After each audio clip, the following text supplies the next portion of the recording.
So much అన్న.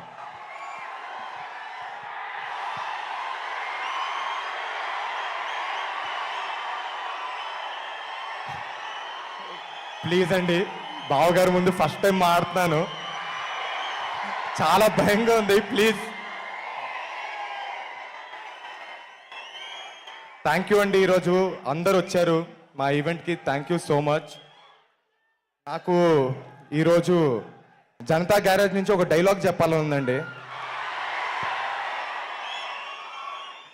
For a change, ఆ బలహీనుడి వెనకాల ఒక బలం ఉంది అని.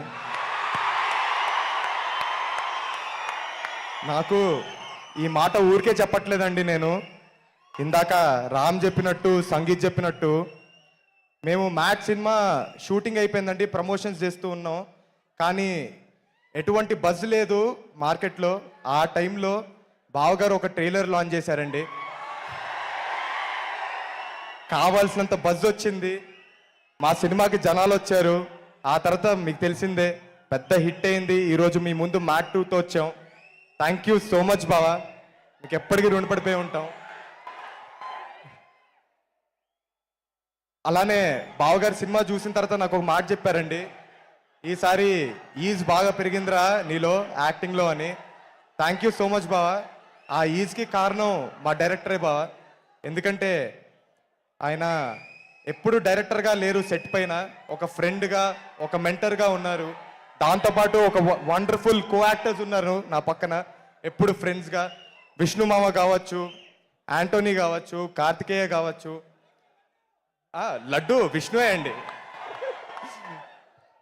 సత్యం రాజేష్ గారు, థ్యాంక్ యూ సో మచ్. అలానే సునీల్ గారు చాలా పెద్ద బూస్ట్ అయ్యారు మా సినిమాకి, థ్యాంక్ యూ సో మచ్. అలాగే మాకు ఈ అవకాశం ఇచ్చిన చిన్నబాబు గారికి, వంశన్నకి, అలాగే హారికకి థ్యాంక్ యూ సో మచ్.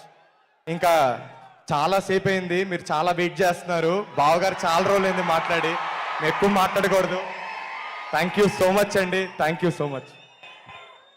ఎప్పటి నుంచో ఒక్కటి చేయాలనుకున్నాను, కుదరలేదు. జై ఎన్టీఆర్.